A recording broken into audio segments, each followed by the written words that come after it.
Hello అండి, నమస్తే. Welcome to Vani's kitchen. ఈరోజు మన కిచెన్ నుండి నూరూరు నుంచి గుమగుమలాడే పీతల మసాలా కర్రీ ఇలా కానీ చేశారంటే చాలా రుచిగా ఉంటుంది. మంచి రెసిపీ ఇది, మంచి హెల్దీ ఫుడ్ కూడా.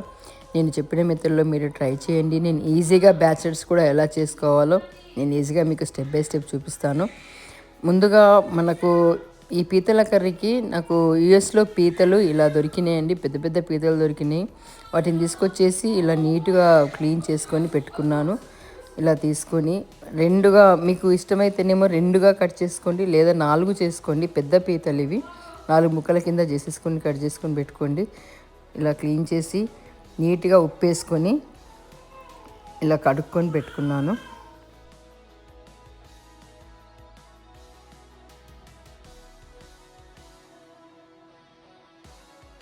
ఎండ్రికాయలని ఇట్లా ఉప్పేసి బాగా క్లీన్ చేసుకొని పెట్టుకోవాలి. ఒక పెద్ద సైజు ఉల్లిగడ్డను ఒక 4-5 ముక్కలు చేసి పేస్ట్ చేసుకొని పెట్టుకోండి. మిక్సీలో వేసుకొని ఒక 2 టమాటాలు 4 ముక్కలు చేసి ఇది కూడా పేస్ట్ చేసి పెట్టుకోండి.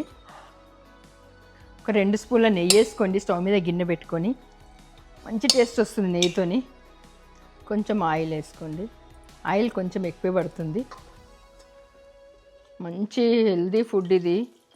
ఇట్లా అన్ని రా మసాలాలు వేసుకొని బిర్యానీకి వేసుకొని, ఇది పువ్వు, కొంచెం షాజీరా, 5-6 లవంగాలు, 4-5 ఇలాచీలు, కొంచెం దాల్చిన చెక్క, కొంచెం జీలకర్ర, ఇవన్నీ వేసేసుకోండి.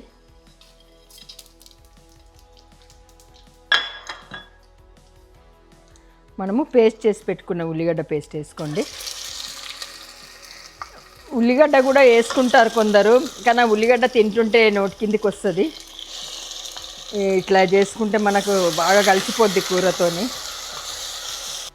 ఈ పేస్ట్ని బాగా నూనె మీదకి వచ్చేదాకా ఫ్రై చేసుకోండి. ఉల్లిగడ్డ కూడా వేసుకోవచ్చు, మీ ఇష్టము. ఉల్లిగడ్డ కట్ చేసుకొని కూడా చిన్న ముక్కలు వేసుకోవచ్చు. కానీ నేను పేస్ట్ వేస్తే మంచి టేస్ట్ వస్తుందని చెప్పి నేను ఎప్పుడు ఇట్లా పేస్ట్ చేస్తాను. ఉల్లిపాయ పేస్ట్ ముక్కను ఇట్లా కాల్చేసుకోండి. మసాలా కొరకు అటు ఇటు 2 వైపులా బాగా కాల్. మసాలా కొరకు కొన్ని ధనియాలు తీసుకోండి, కొంచెం షాజీరా, జాజికాయ చిన్నది, కొంచెం దాల్చిన చెక్క, పువ్వు, ఆకు, 4-5 ఇలాచీలు, 4-5 లవంగాలు తీసుకొని లైట్గా ఫ్రై చేసుకోండి. దూరగా వేయించుకోండి. ఒకసారి ఇట్లా దూరగా వేయించుకోండి. ఇట్లా దూరగా ఫ్రై చేసుకొని మనం కొబ్బరి ముక్క కూడా వేసుకొని పెట్టుకున్నాం కదా, అది ఇది కలిపి పొడి చేసుకొని పెట్టుకోండి. మనం స్టవ్ మీద కాల్చుకున్న కొబ్బరి ముక్క కూడా వేసుకొని అన్నీ కలిపి మిక్సీలో వేసుకొని పొడి చేసుకొని పెట్టుకోండి. మసాలా కొంచెం కాజు కూడా వాటితో కలిపి మిక్సీ చేసుకొని పెట్టుకోండి. ఉల్లిగడ్డ ఫ్రై అయిన తర్వాత ఒక స్పూన్ అల్లం వెల్లుల్లి పేస్ట్ వేసుకొని కొంచెం ఫ్రై చేసుకోండి. మనం మిక్స్ చేసి పెట్టుకున్న టమాటా పేస్ట్ వేయండి. అల్లం వెల్లుల్లి పేస్ట్ వేసుకున్న తర్వాత నూనె మీదికి తేలే వరకు బాగా ఫ్రై చేసుకోండి. ఒక 1/2 టీ స్పూన్ పసుపు వేసుకోండి. ఒక 2 స్పూన్ల కారం వేసుకోండి. కారం ఎక్కువ వేయండి, బాగుంటుంది. 1 స్పూన్ సాల్ట్ వేసుకోండి. మనం రెడీ చేసి పెట్టుకున్నాం కదా మసాలా, ఆ మసాలా కూడా వేసుకొని కలిపేసుకోండి. మసాలాలన్నీ వేసుకొని బాగా ఫ్రై చేసుకోండి నూనె పైకి తేలే వరకు. మసాలాలన్నీ ఫ్రై అయిపోయినాయి, నూనె పైకి వచ్చింది. ఇప్పుడు మనం క్లీన్ చేసి పెట్టుకున్న ఎండ్రికాయలను వేసుకోండి.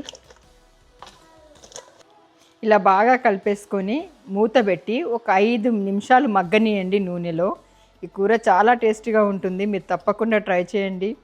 మీరు సేమ్ నేను చెప్పినవి ఫాలో అయిపోయి ఇదే మెథడ్తో మీరు ట్రై చేసి మీ ఎక్స్పీరియన్స్ నాకు కమెంట్లో పెట్టండి. ఒక 5 నిమిషాలు మగ్గిపోయింది బాగా నూనెలో. ఒకసారి కలిపేసుకొని ఒక 2 గ్లాసుల నీళ్ళు పోసుకోండి. ఒక 2 గ్లాసుల నీళ్ళు పోసుకొని మూత పెట్టుకొని మీడియం ఫ్లేమ్లో ఒక 6 విజిల్లు పెట్టుకోండి.